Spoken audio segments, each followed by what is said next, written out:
ওদেরকে আমরা বয়কট করলাম। ও আমার কলিজার টুকরা ভাইরা, আমরা বহুত দেখেছি, আমরা কিন্তু সোভিয়েতের আবলতাব ঘটনা দেখেছি, আমরা রাশিয়ার আবলতাবল ঘটনা দেখেছি, আমরা রাজতন্ত্রের খবর জানি, আমরা সমাজতন্ত্রের খবর জানি, আমরা ইউরোপিয়ানদের নোংরামি জানি, আমরা গণতন্ত্রের বিষ বাষ্পের খবরও জানি। আমরা সব তন্ত্র মন্ত্রকে লাথি মেরে আগামীর বাংলাদেশ কোরআনের বাংলাদেশ করতে চাই। কথা বলা না কেন, ঠিক কিনা? আল্লাহ সুবহানাহু ওয়া তাআলা কোরআন বুঝাতে গিয়ে বারবার দৃষ্টান্ত দিয়ে দিয়ে কোরআন বুঝিয়েছেন। আল্লাহ মশার দৃষ্টান্ত দিয়েছেন, কামাসালিস শাইতান, আল্লাহ শয়তানের পর্যন্ত দৃষ্টান্ত দিয়েছেন। কোরআন বুঝতে গেলে মানব জীবনের বাস্তব জিন্দেগি নিয়ে দৃষ্টান্ত দিয়ে দিয়ে বুঝতে হবে। আর উলামায়ে কেরামদের দায়িত্ব হলো জনসচেতনমূলক বক্তব্য দেওয়া। তেল মারা বক্তব্য দিয়ে দিয়ে স্টেজ থেকে চলে গেলে ওই আলেমের দায় মুক্তির কোনো আশা করা যায় না। চট্টগ্রামে সাইফুল ইসলাম আলিফ আইনজীবীকে হত্যা করলো, ইসকনের সদস্যরা সরকারি আইনজীবীকে হত্যা করলো, তাকে গ্রেফতারও করা হলো। উলামায়ে কেরাম বহু আগে থেকে ইসকনের বিরুদ্ধে বলে যাচ্ছিল। চট্টগ্রামেই এই ইসকনরা একবার প্রাইমারিতে বাচ্চাদেরকে গিয়ে প্রসাদ বিলি করছিল আর বলছিল, বলো হরে কৃষ্ণ, বলো হরে কৃষ্ণ। উলামায়ে কেরাম তখনই প্রতিবাদ জানিয়েছিল, ইসকনকে নিষিদ্ধ ঘোষণা করা হোক। গত সরকার তা শুনলেন না। এখন সরকারিভাবে আঘাত করা হচ্ছে, সরকারি বিভিন্ন পর্যায়ে আঘাত করা হচ্ছে। এটা শুধু এ পর্যায়ে থাকবে না। এই ইসকনের লাগাম টেনে ধরতে না পারলে, ইসকনকে নিষিদ্ধ ঘোষণা না করলে খুব অল্প সময়ের মধ্যে তারা মসজিদকে আঘাত করবে, মাদ্রাসাকে আঘাত করবে। আজকে তারা বাংলাদেশের পতাকাকে অবমাননা করেছে, কালকে তারা কোরআনকে অবমাননা করবে, এর পরের দিন তারা আমাদের টুটি চেপে ধরবে। উত্তরবঙ্গে তারা রংপুরে সমাবেশ করে দেখিয়েছে তাদের অবস্থানকে। ওরে বাংলার তৌহিদি জনতা, এখনো সময় আছে। এদের বিরুদ্ধে আমাদেরকে ব্যক্তিগতভাবে শুধু ফুঁসে উঠলেই চলবে না, সার্বিকভাবে ফুঁসে উঠতে হবে। দেশকে বাঁচাতে হবে, কোরআনকে বাঁচাতে হবে, ইসলামকে বাঁচাতে হবে, তাহজিব তামাদ্দুনকে বাঁচাতে হবে। প্রয়োজনে এই মুশরিক কর্তৃক এ দেশকে মুক্ত করতে, জীবনের তাজা রক্ত বিলিয়ে দিতে কারা কারা রাজি আছে? আল্লাহু আকবার বলে হাত তুলে আল্লাহর লেখা। মাহফিলে যদি ইসকন বিষয়ে বলা যায়, অনেক মুসলমান আবার কাউন্টার দিয়ে বলছে, হুজুর এটা কি কোরআনে আছে? আমি ওই সমস্ত গাধাগুলাকে বলতে চাই, কোরআনে কি ভাত খাওয়ার কথা আছে? কোরআনে মূর্তি পূজার বিরুদ্ধে কথা আছে। সুতরাং যারা মূর্তি পূজার দাবি করে মূর্তি পূজা করবে, সেটা তাদের ব্যক্তিগত ব্যাপার। যার যার ধর্ম সে পালন করবে। কিন্তু ধর্মীয় ইস্যু সামনে উপস্থাপন করে এক ধর্ম দাবিদার হয়ে আরেক ধর্মে আঘাত করবে, মানুষ হত্যা করবে, রক্তপাত ঘটাবে, দেশের মধ্যে অস্থিতিকর পরিস্থিতি সৃষ্টি করবে, এটা অন্তত বাংলার জনগণ আর দেখতে চায় না। আল্লাহুম্মা সাল্লি আলা মুহাম্মাদিন ওয়া আলা আলি মুহাম্মাদ কামা সাল্লাইতা আলা ইব্রাহিম ওয়া আলা আলি ইব্রাহিম ইন্নাকা হামিদুম মাজিদ। আল্লাহুম্মা বারিক আলা মুহাম্মাদিন ওয়া আলা আলি মুহাম্মাদ কামা বারাকতা আলা ইব্রাহিম ওয়া আলা আলি ইব্রাহিম ইন্নাকা হামিদুম মাজিদ। আলহামদুলিল্লাহ, আমনুরা মিয়াপাড়া ফরকানিয়া হাফিজিয়া মাদ্রাসা কর্তৃক আয়োজিত আজকের এই পবিত্র কোরআনের মাহফিলের সম্মানিত সুযোগ্য সভাপতি জনাব আলহাজ মোহাম্মদ রফিকুল ইসলাম গোলাপ সাহেব, এই সামান্য 2-4 দিন হলো বাংলাদেশে একটা সমস্যা শুরু হয়েছে ইসকন কেন্দ্রিক। ইসকন নাম শুনছেন?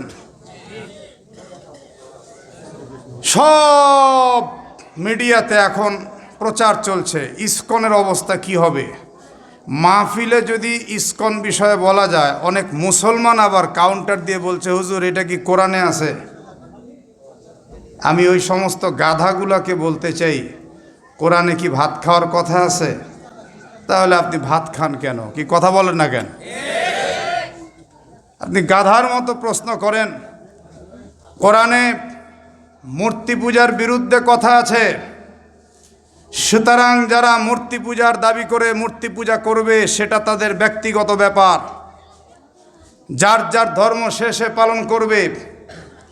কিন্তু ধর্মীয় ইস্যু সামনে উপস্থাপন করে এক ধর্ম দাবিদার হয়ে আরেক ধর্মে আঘাত করবে, মানুষ হত্যা করবে, রক্তপাত ঘটাবে, দেশের মধ্যে অস্থিতিকর পরিস্থিতি সৃষ্টি করবে, এটা অন্তত বাংলার জনগণ আর দেখতে চায় না।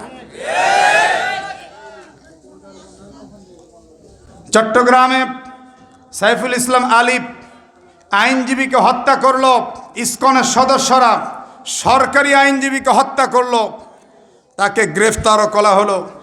উলামায়ে কেরাম বহু আগে থেকে ইসকনের বিরুদ্ধে বলে যাচ্ছিল। চট্টগ্রামেই এই ইসকনরা একবার প্রাইমারিতে বাচ্চাদেরকে গিয়ে প্রসাদ বিলি করছিল আর বলছিল, বলো হরে কৃষ্ণ, বলো হরে কৃষ্ণ। উলামায়ে কেরাম তখনই প্রতিবাদ জানিয়েছিল, ইসকনকে নিষিদ্ধ ঘোষণা করা হোক। গত সরকার তা শুনলেন না। এখন সরকারিভাবে আঘাত করা হচ্ছে, সরকারি বিভিন্ন পর্যায়ে আঘাত করা হচ্ছে। এটা শুধু এ পর্যায়ে থাকবে না। এই ইসকনের লাগাম টেনে ধরতে না পারলে, ইসকনকে নিষিদ্ধ ঘোষণা না করলে খুব অল্প সময়ের মধ্যে তারা মসজিদকে আঘাত করবে, মাদ্রাসাকে আঘাত করবে। আজকে তারা বাংলাদেশের পতাকাকে অবমাননা করেছে, কালকে তারা কোরআনকে অবমাননা করবে, এর পরের দিন তারা আমাদের টুটি চেপে ধরবে। উত্তরবঙ্গে তারা রংপুরে সমাবেশ করে দেখিয়েছে তাদের অবস্থানকে। ওরে বাংলার তাওহীদি জনতা, এখনো সময় আছে। এদের বিরুদ্ধে আমাদেরকে ব্যক্তিগতভাবে শুধু ফুঁসে উঠলেই চলবে না, সার্বিকভাবে ফুঁসে উঠতে হবে। দেশকে বাঁচাতে হবে, কোরআনকে বাঁচাতে হবে, ইসলামকে বাঁচাতে হবে, তাহজিব তামাদ্দুনকে বাঁচাতে হবে। প্রয়োজনে এই মুশরিক কর্তৃক এ দেশকে মুক্ত করতে, জীবনের তাজা রক্ত বিলিয়ে দিতে কারা কারা রাজি আছে? আল্লাহু আকবার বলে হাত তুলে আল্লাহর লেখা।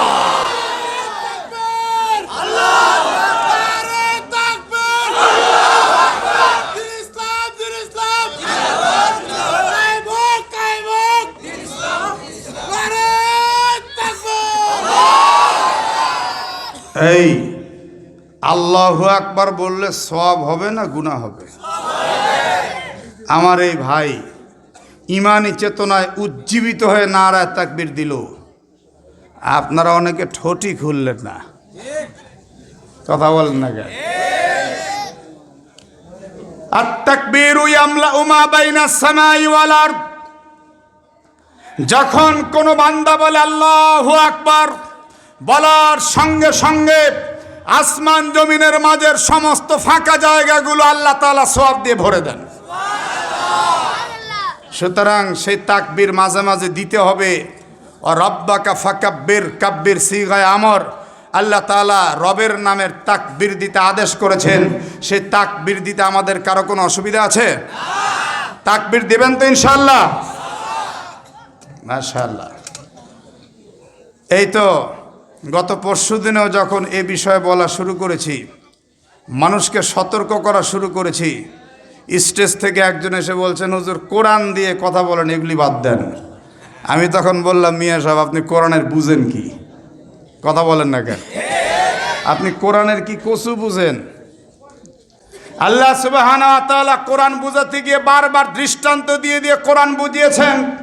আল্লাহ মশার দৃষ্টান্ত দিয়েছেন, কামাসালিস শাইতান, আল্লাহ শয়তানের পর্যন্ত দৃষ্টান্ত দিয়েছেন। কোরআন বুঝতে গেলে মানব জীবনের বাস্তব জিন্দেগি নিয়ে দৃষ্টান্ত দিয়ে দিয়ে বুঝতে হবে। আর উলামায়ে কেরামদের দায়িত্ব হলো জনসচেতনমূলক বক্তব্য দেওয়া। তেল মারা বক্তব্য দিয়ে দিয়ে স্টেজ থেকে চলে গেলে ওই আলেমের দায় মুক্তির কোনো আশা করা যায় না। বক্তব্যটা তো স্পষ্ট ভাষায় দিতে হবে। সুতরাং আমি যে আপনাদেরকে বললাম, আজকের এই সুষ্ঠু পরিবেশে আপনারা হাজার হাজার জনতা বসতে পেরেছেন, এর জন্য কি খুশি হননি? তো খুশি যখন মানুষ হয় তখন কি আওয়াজ আস্তে হয় না জোরে হয়? সত্যিকার অর্থে যদি খুশি হয়ে থাকেন জবান খুলে বলতে হবে খুশি না বেজার। কারা কারা দেখি দুটি করে হাত টান টান করে আল্লাহকে দেখান তো, হাতগুলো একটু ঝাঁকি দেন। মাশাআল্লাহ, হাত নামান, বোঝা গেল আপনারা খুব খুশি। শুভ সংবাদ গ্রহণ করুন। আল্লাহর কোরআনের জন্য যারা হয় খুশি, আমার আল্লাহ তাদের জন্য খুশি। আল্লাহ যার জন্য খুশি তার কোনো চিন্তা আছে না? আছে দুনিয়াতে কোনো চিন্তা না, আছে পরকালে কোনো চিন্তা, নো টেনশন, কোনো পেরেশানি নেই। ওই লোকটার জন্য দুনিয়াতে শান্তি, পরকালে মুক্তি, তার শেষ ঠিকানা জান্নাতুল ফিরদাউস। সেই রবের জন্য আমরা সবাই অসংখ্য অগণিত শুকুর আদায়ের লক্ষ্যে জবান খুলে পড়ছি আলহামদুলিল্লাহ। আওয়াজ করে সকলে বলছি রব্বানা লাকাল হামদ হামদান কাসীরান তাইয়িবান মুবারাকান ফি। আশহাদু আল্লা ইলাহা ইল্লাল্লাহু ওয়াহদাহু লা শারীকা লাহু ওয়া আশহাদু আন্না মুহাম্মাদান আবদুহু ওয়া রাসূলুহু। এবার একটু এক আওয়াজে সকলেই ভালোবাসা উজাড় করে পড়ে নিচ্ছি নবীজির জন্য দরুদ। সকলেই পড়ছি সাল্লাল্লাহু আলাইহি ওয়াসাল্লাম। সম্মানিত উপস্থিতি, আমার চিরচরিত অভ্যাস অনুযায়ী আমি কোরআন হাতে নিয়ে শুরু করলাম। কোনো অসুবিধা নেই তো? বলেন তো কোরআনের সবচেয়ে বড় সূরার নাম কি? মাশাআল্লাহ, সচেতন শ্রোতা কি নাম বললেন? বাকরা। বাকরা অর্থ কি? জোরে বলুন। কি গাভী? পুরুষ গাভী না নারী গাভী? জি, নারী গাভী, মহিলা গাভী। বুঝলেন কেমনে? এটা একটা ব্যাপার আছে তো। বাকরা এর বাংলা অর্থ গাভী, কিন্তু গাভীটা কি মহিলা গাভী না পুরুষ গাভী? বললেন মহিলা গাভী। মুসা নবীর সময়ের এই গাভী আপনারা কি চোখে দেখছেন?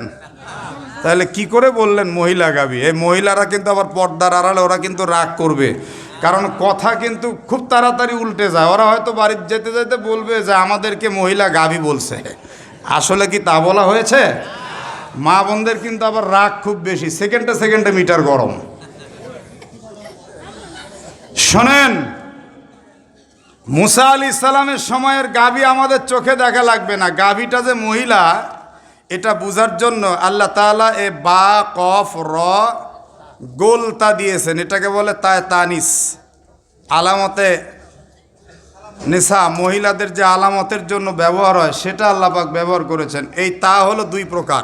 জোরে বলুন কয় প্রকার? একটা হলো লম্বা তা, 2 ফোঁটা, এরকম টান দিয়ে 2 ফোঁটা দিলে তা। আর একটা হলো এইরকম গোলতা, এর উপরে 2 ফোঁটা দিলে এটাও তা। গোলতা দিয়ে যেই শব্দ হবে ওটাকে বুঝাবে স্ত্রীলিঙ্গ। কি বুঝাবে? তাহলে এই বাকারা অর্থ মহিলা গাভী। তার মানে এখান থেকে আমরা বুঝতে পারলাম সব কিছুতেই আল্লাহ তাআলা 2টি ভাগ করেছেন, একটা মহিলা আর একটা, জোরে বলেন, আল্লাহ রাব্বুল আলামিন সব কিছু জোড়া জোড়া সৃষ্টি করেছেন। মানুষের মধ্যেও নারী আর পুরুষ আছে না নাই? রাতের বিপরীত দিন, দিনের বিপরীত রাত, চন্দ্রের বিপরীত সূর্য, সূর্যের বিপরীত চন্দ্র। এমনকি মহান রব্বুল আলামিন এই যে আমাদের সামনে যে কোরআনুল কারীম দিয়েছেন, এই কোরআনুল কারীমের মধ্যেও কিন্তু একটা রহস্যজনক বিষয় আছে। আপনারা বলেন তো, কোরআনুল কারীম সৃষ্টি না স্রষ্টা? জি, জোরে বলেন। সৃষ্টি। সৃষ্টি কাকে বলে? ওই যে আমার একজন মুরব্বী পাইছি, সচেতন মুরব্বী, উনি বলছেন আল্লাহ যাকে সৃষ্টি করছেন, যা সৃষ্টি করছেন তাকে সৃষ্টি বলে। স্রষ্টা হচ্ছেন আল্লাহ। এক আওয়াজে সকলে বলুন তো, স্রষ্টা কে? আল্লাহ স্রষ্টা। তাহলে কোরআন তো আমাদের স্রষ্টা নয়। আমি প্রশ্ন করছি কোরআনটা সৃষ্টি না স্রষ্টা? আপনারা অনেকে বলেছেন সৃষ্টি, আর অধিকাংশ চুপচাপ রয়ে গেলেন, চিন্তা করলেন এরকম আজগবি প্রশ্ন তো জীবনে শুনি নাই। আপনারা এখানে কাগজের মধ্যে লিখেছেন ৪৫তম এই ওয়াজ মাহফিল, এই ৪৫ বছরের মধ্যে বুঝি এই উদ্ভট প্রশ্ন আপনারা শোনেন নাই? কথা কর না কেন?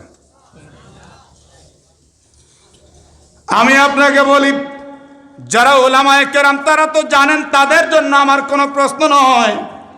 আমি আপনাদের জানার জন্য বলছি, এই কোরআনুল কারীমের পরিচিতি যদি আপনি না জানতে পারেন, তাহলে কোরআন বুঝতে আপনার বড় কষ্ট হবে।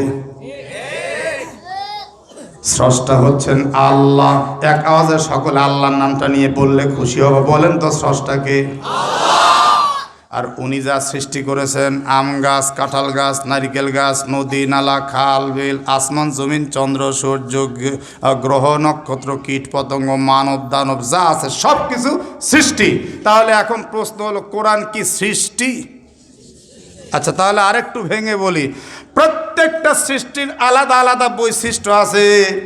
প্রত্যেকটা সৃষ্টির বৈশিষ্ট্য আছে। যেমন আমরা মানুষ, আমাদেরও বৈশিষ্ট্য আছে। আমাদের ঘুম লাগলে ঘুমাই, ক্ষুধা লাগলে খাই, তৃষ্ণা লাগলে পান করি, প্রয়োজনে বাজার ঘাটে যাই। বয়সপ্রাপ্ত হয়ে গেলে নারী আর পুরুষের বিবাহ পর্যন্ত দিতে হয়। কোরআনুল কারীমকে কোনোদিন আপনাদের বাড়িতে ডেকে ডেকে বলেছে, আমার ক্ষুধা লাগছে, খাবার দাও আমাকে, তোমরা একটু এই তৃষ্ণা লাগছে, পানির ব্যবস্থা করে দাও? কোরআন কি কোনোদিন এমনটি বলেছে? ও মা, যারা বললেন না, মনে হচ্ছে তাদের বাড়িতে কোরআন আপনাদেরকে এরকম বলছে। বলেন, কোরআন কোনোদিন এরকম বলেছে? আপনার বাড়ির আঙ্গিনার মধ্যে নারিকেল গাছ, এই নারিকেল গাছ ফুল দেয়, ফুল থেকে ফল হয়, ফলের মধ্যে আবার মিঠা পানি হয়। কোরআনুল কারীম থেকে কোনোদিন আমরা ফুলও পেলাম না, ফলও পেলাম না। অর্থাৎ আল্লাহ যাহা সৃষ্টি করেছেন, আল্লাহর সৃষ্টির মধ্যে প্রচুর বৈশিষ্ট্য আছে, কিন্তু কোরআনের মধ্যে ওই সমস্ত সৃষ্টির প্রকাশ আমরা কিছুই পেলাম না। তাহলে কোরআনটা আসলে কি? সৃষ্টি না স্রষ্টা? জানলে বলবেন, না জানলে বলবেন জানি না। বলেন, বলতে পারবেন? আচ্ছা, আপনারা তো চুপচাপ, তাহলে কি কোন দিকে? আপনারা কি বলতে পারবেন না পারবেন না? তাহলে বলেন যে জানি না। যেই ভাব নিচ্ছেন মনে হচ্ছেন দুনিয়ার কত কি জানে। ওরে বাবা রে বাবা! ইমাম গাজালি রহমতুল্লাহ আলাইহি বলেন, এলেম 3 প্রকার, কোরআন, হাদিস, আমি জানি না। এই কথাটাও এলেমের অর্ধাংশ। সুবহানাল্লাহ বলেন। বলেন, এলেম কয় প্রকার বললাম? সকলে বলুন, একটু হাত টাটা জবাব দিয়ে বলুন, এলেম কয় প্রকার বললাম? 1 নাম্বার কোরআন। সকলে বলেন, 1 নাম্বার কি? হাদিস। আমি জানি না। আমি জানি না যখন আপনি বলবেন, তখন আপনার মধ্যে জানার স্পৃহা সৃষ্টি হবে। কিন্তু আমাদের সমাজের সমস্যা কি জানেন? আমরা জানি আর না জানি একদিকে ঠেলে নিয়ে গিয়ে ফতুয়া একটা ঠিকই দিব। তাই না ভাই? তাই না ভাই? জানি আর না জানি ফতুয়া কিন্তু ঠিকই দিব, আল্লাহ যা করে। সুতরাং এই বিষয়ে যদি না জানেন, তাহলে এক আওয়াজে বলেন জানি না। এই আওয়াজের কাম না, ফেরেশতারা কিন্তু সাক্ষী থাকতেছে। আমার সাথে সাথে একটু মিছিল করে জোরে সোরে বলেন জানি না। আরো জোরে, জোরসে বলুন। জানার দরকার আছে? আচ্ছা, তাহলে আমি এই কথাটা এখানে রাখলাম, কোরআনুল কারীম সৃষ্টি না স্রষ্টা? আমি আপনাদেরকে এই প্রশ্নের জবাব একটু পরে দিচ্ছি। বাকারা থেকে আমরা এই প্রশ্নটা টেনে বের করলাম। এই সূরাতুল বাকারার 271 নম্বর আয়াত আমি আপনাদের সামনে তেলাওয়াত করেছি। এই আয়াতের সরল তর্জমা শুনলে আপনি বুঝতে পারবেন যে রেজাউল করিম হুজুর, আপনি 1 বছর পরে এসে আমাদেরকে এই ওয়াজ শোনান শুরু করলেন। জি, এমন একটা ওয়াজ আমি আপনাদের সামনে এখন তুলে ধরতে চাচ্ছি কোরআন দিয়ে, যা আপনি জানেন, ছোটকাল থেকে শুনে আসতেছেন এমন কথা, কিন্তু যে কথার মধ্যে আরও অজানা অনেক বিতর্কিত প্রশ্ন রয়ে গেছে। জানা কথার কিছু অজানা পাঠ আমি আপনাদের সামনে তুলে ধরব। এই কথাটা আমি স্টেজে বসে একটু আগে আমি গবেষণা করে বের করলাম। আমি কয়েক মিনিট চিন্তা করলাম যে কি বলা যায়। সেটা হলো, আমাদের দেশে এক শ্রেণীর মানুষ আছে, দেখবেন ওরা বলে থাকে যে আমি যা দান করব গোপনে করব, প্রকাশ্যে আমি দান করব না, এরকম বলে না বলে না? বলেন বলেন, বলে না বলে না? আমি কোরআন দিয়ে বলছি, ওই লোকটার ভিতরে যদি এই বিশ্বাস সৃষ্টি হয় যে আমি যা দান করব গোপনে করব, প্রকাশ্যে করব না, প্রকাশ্যে করা ঠিক না, এরকম চিন্তা যদি তার ভিতরে ঢুকে থাকে, প্রকাশ্যে করা ঠিক না, প্রকাশ্যে করা খারাপ, তাহলে তার ঈমানের ঝামেলা হয়ে যাবে। বলবেন হুজুর কেন? দেখেন সূরা বাকারা 271 নম্বর আয়াত, আল্লাহ কি বলছেন? তুবুদুস সাদাকাতি ফানি'মাহি, যদি তোমরা প্রকাশ্যে দান করো সেটা ভালো। কেমন ভালো? একজন ব্যক্তি যদি প্রকাশ্যে দান করে আর তার দেখা দেখি তার পিছনে যদি সবাই দান করতে থাকে, আল্লাহ ওই প্রথম ব্যক্তিকে দানের যে সওয়াব দেন তার সওয়াব তো সে পরিপূর্ণ পাবে, আর তার পিছনে যত মানুষ দান করবে সব মানুষের দানের ফজিলতের সওয়াবটাও আল্লাহ তাকে দান করে দিবে।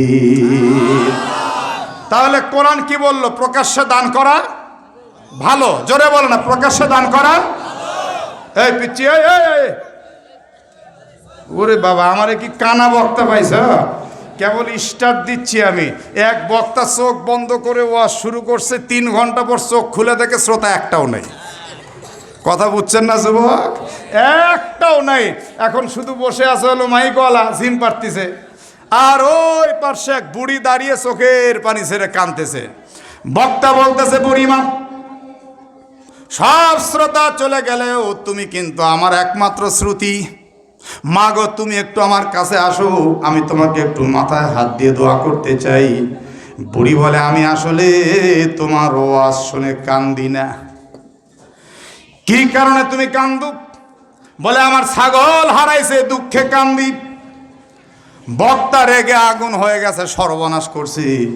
এমনি শ্রোতা চলে গেছে, আবার এই শয়তান্নি মহিলা বুড়ি এ আবার কাঁদতেছে ছাগল হারানোর জন্য। বক্তা রাগ করে বলতেছে, রে বুড়ি, এই মাহফিলের মধ্যে তোর ছাগল হারাইলে খুঁজে পাবি না। ছাগল খুঁজতে হলে তোকে যেতে হবে একদম জঙ্গলে আর মাঠের মধ্যে। বুড়ি তখন কাঁদতে কাঁদতে বলে, বাজান, আমার ছাগল তো আজকে কালকে হারায়নি, বরং আমার ছাগল হারিয়েছে আজ থেকে 6 মাস পূর্বে। বক্তার মেজাজ আরো গরম। এই বুড়ি, 6 মাস পরে কিসের কান্না রে তোর? ভীমরতির জায়গা পাস না? বলে, বাজান, তোকে দেখে আমার ছাগলের কথা মনে পড়ছে। তখন বলতেছে, সর্বনাশ করছে, আমি মানুষ, আমাকে দেখে তোর ছাগলের কথা মনে পড়লো কেন? কয়, ছাগলের যে দাড়ি ছিল আর তোর দাড়ি একই রকম। মানুষ খালি সমানে জমতেছে, আসতেছে, জায়গা হচ্ছে না, পিচ্ছি উঠে চলে যাচ্ছে। সাহস কত দেখেন তো! আমার ওয়াজ হয় 1 পয়েন্টের উপরে, আর ও উঠে চলে যাচ্ছে পিচ্ছি, এত সাহস! যদি কেউ উঠতে চায় পিছন থেকে জামা ধরে একটা টান দিবেন, তাও যদি এরকম এরকম করে। যুবকেরা কথা কয় না রে, পারবা না, পারবা না। ওটাও উঠি নাই, শুরু হলো, কেবল স্টার্ট দিলাম। তাহলে 1 নম্বর শিক্ষা কি পেলাম? সূরাতুল বাকারা 271 নম্বর আয়াত। শিক্ষা কি? দান প্রকাশ্যে করা ভালো। ঘোষণা করেছেন কে? আমি মৌলবি বানায় বললে আপনাদের বিশ্বাস হতো না, আমি কোরআন পড়ে বললাম। তাহলে যে সমস্ত ভাইরা বলেন আমি গোপনেই দিব, প্রকাশ্যে দিব না, তারা একদম ভুলের মধ্যে আছেন। তাহলে এখন প্রশ্ন, যদি গোপনে দিই হুজুর কি হবে? হবে কি হবে না? এর পরের অংশে আল্লাহ রাব্বুল আলামিন বলছেন, ওয়া ইতুখফুহা ওয়া তুতুহাল ফুকারা ফাহুয়া খায়রুল লাকুম। যদি ফকিরদেরকে গোপনে তোমরা দান করো, তাহলে তো ওই প্রকাশ্য করার চাইতে উত্তম হবে। সুবহানাল্লাহ বলেন। তাহলে এবার কি ফতুয়া পেলাম?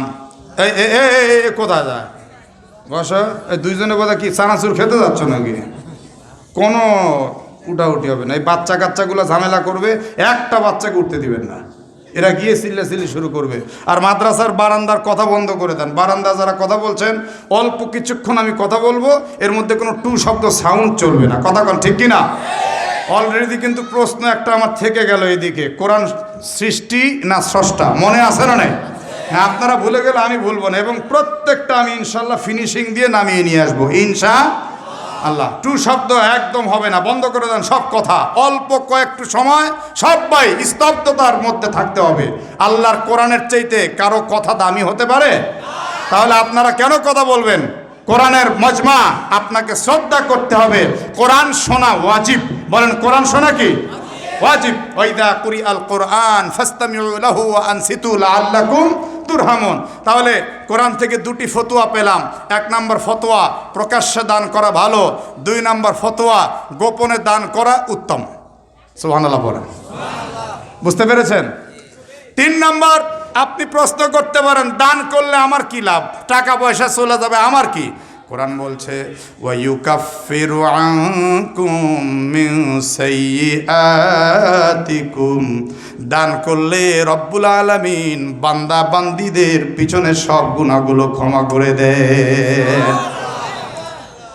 শুধু তাই নয়, আল্লাহর নবী হাদিসের মধ্যে বলেছেন, আস-সাদাকাতু তারুদ্দুল বালা। দান সদকা করার দ্বারা আল্লাহ রাব্বুল আলামিন বালা মুসিবত দূর করে দেন। আরে সুবহানাল্লাহ বলেন। দান করলে রোগ শোক থেকে মুক্তি পাওয়া যায়। দান করলে মহান রব্বুল আলামিন পরকালে তাকে আরো শান্তি দেন। বুখারী মুসলিম মিশকাত শরীফের মধ্যে হাদিসটা নকল করা হয়েছে। কাল কিয়ামতের ময়দানে আল্লাহ তাআলা কিছু কিছু বান্দাদেরকে ডাক দিবেন, এইদিকে আসো, এইদিকে আসো। বান্দারা আসবে, বলবে, আল্লাহ ডাকলেন, বলে, এই যে উহুদ পাহাড় সমান সওয়াব তোমাকে দিলাম, এই সওয়াব নিয়ে এই মুহূর্তে তুমি জান্নাতে চলে যাও। বুখারী শরীফের শারা নাসরুল বারীর মধ্যে উল্লেখ করা হয়েছে, উহুদ পাহাড়টা কতটুকু যারা হাজী সাহেব হজ করতে গেছেন তারা স্বচক্ষে দেখেছেন। আল্লাহ আমাকেও স্বচক্ষে দেখিয়েছেন। উহুদ পাহাড়টা কিন্তু সাধারণ কোনো ছোটো মোটো পাহাড় নয়। উহুদ পাহাড়টা 9.5 কিলোমিটার প্রশস্ত পাহাড়। এই উহুদ পাহাড় সমান সওয়াব আল্লাহ হাসরের ময়দানে বান্দা বান্দিকে যখন দিয়ে দিবেন, বান্দাকে দেওয়ার পরে আল্লাহ বলবেন, এই সওয়াব নিয়ে তুমি এখন জান্নাতে চলে যাও। এবার বান্দা বান্দি জান্নাতে যাওয়া বাদ দিয়ে কান্না শুরু করবে। আপনারা বলেন তো, জান্নাতে যাওয়াটা এটা খুশির কারণ না কষ্টের কারণ? কথা বলেন এখন, খুশির কারণ না কষ্টের কারণ? আপনারা যারা বসা আছেন, আপনারা কি জান্নাতে যেতে চান না? সবাই চান?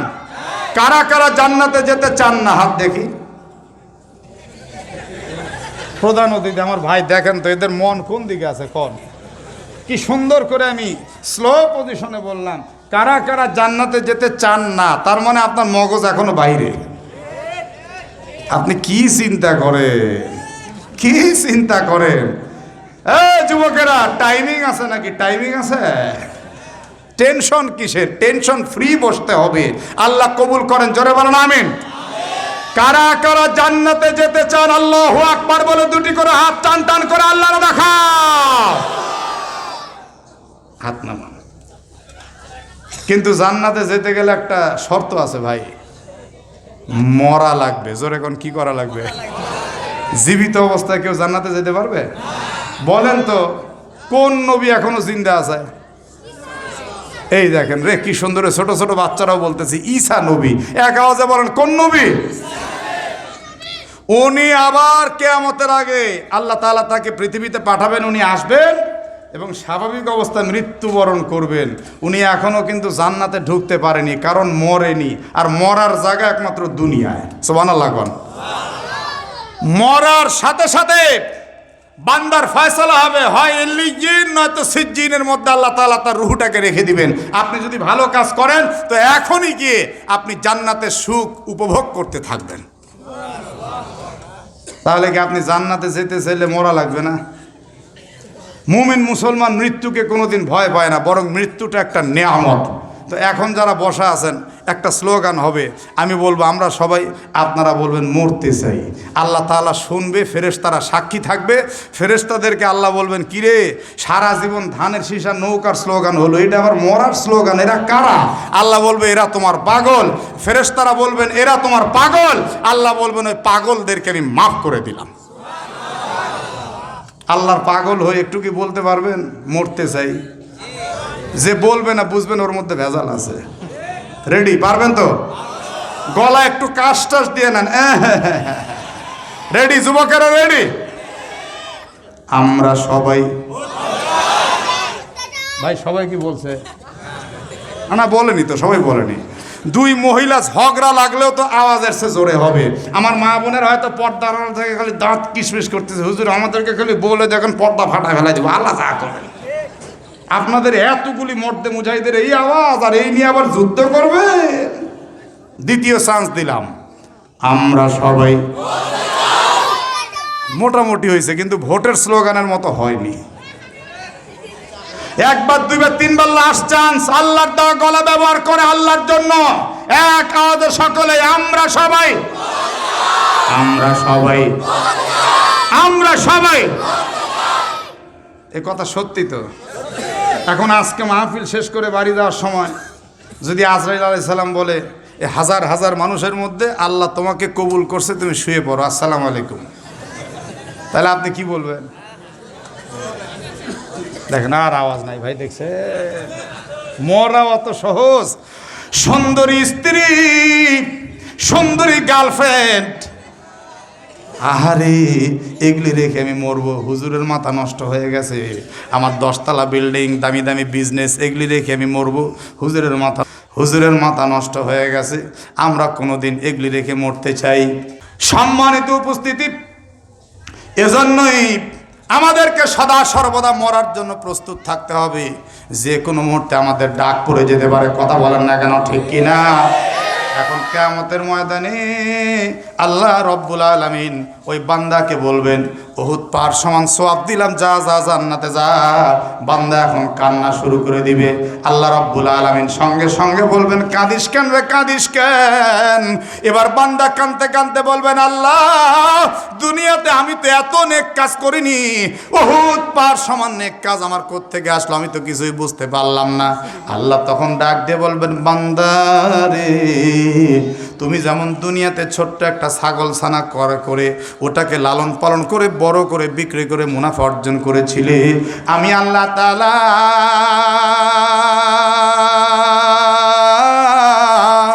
দুনিয়ার তোমার 1টি টাকা দান আর সাদকাকে দুনিয়ার জিন্দেগি থেকে নিয়ে লালন পালন করতে করতে বড় করছি। বান্দা বলেন, কেমনে বড় করছেন আল্লাহ? বলে, 1 টাকা যখন তুমি দিয়েছো, মান জাআ বিল হাসানাতি ফালাহু আশরু আমসালিহা, তখন আমি ওই 1 টাকাকে 10 টাকা বানায় দিছি। আল্লাহু আকবার বলেন না কেন?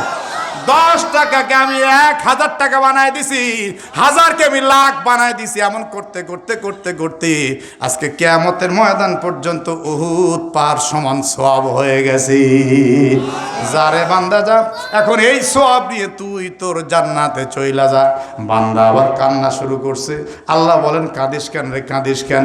সঙ্গে সঙ্গে এই বান্দা বলে, আল্লাহ আমি তো বুঝতে পারি নাই, আমি যদি আগে বুঝতাম তাহলে দুনিয়ার জিন্দেগিতে আমার সয় সম্পত্তি সব তোমার রাস্তায় সাদাকা করে দান করে আজকে জান্নাতুল ফিরদাউসের উঁচু আসনটা নিতাম। আল্লাহ বলেন, দুনিয়া ছিল কান্নার জায়গা, এই দুনিয়ায় কানলে কাজ হইতো, আজকে হাসরের ময়দানে কান্না করে কোনো লাভ হবে না। দুনিয়াতে একবার আল্লাহ বললেও সওয়াব হয়, মরার পরে কোটি কোটিবার আল্লাহ বললেও সওয়াব হবে। তাহলে সওয়াবের জায়গা কোথায়, দুনিয়া না মরার পর?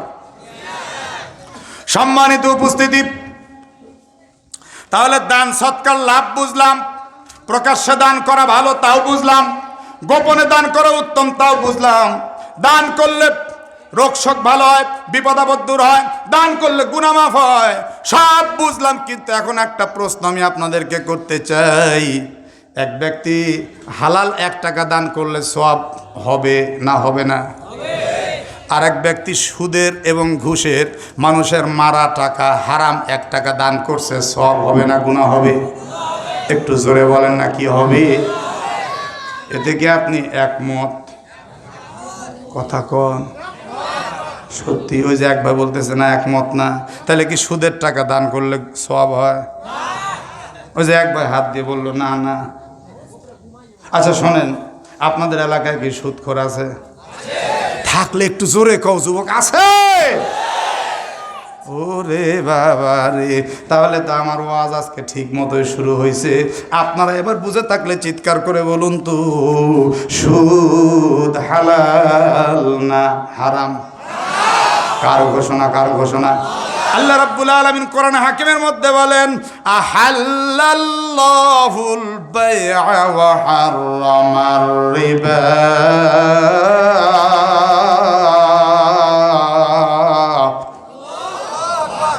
ব্যবসা হালাল, সুদ হারাম, ঘোষণাকার।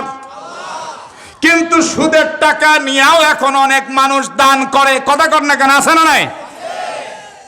সারা জীবন চাকরি করছে, চাকরির পরে লাখ লাখ টাকা পাইছে, এখন আমাদের মতো হুজুরদের কাছে ফতুয়া চায়, হুজুর আমি একটু শেষ জীবনে আল্লাহর রাস্তায় বের হতে চাই হুজুর, তা এখন বিবি বাচ্চার সংসার চলবে কি করে, তো আমি একটু টাকাটা ব্যাংকে ফিক্সড করে দিতে চাই, মাসে মাসে যা উঠবে এরা খাবে।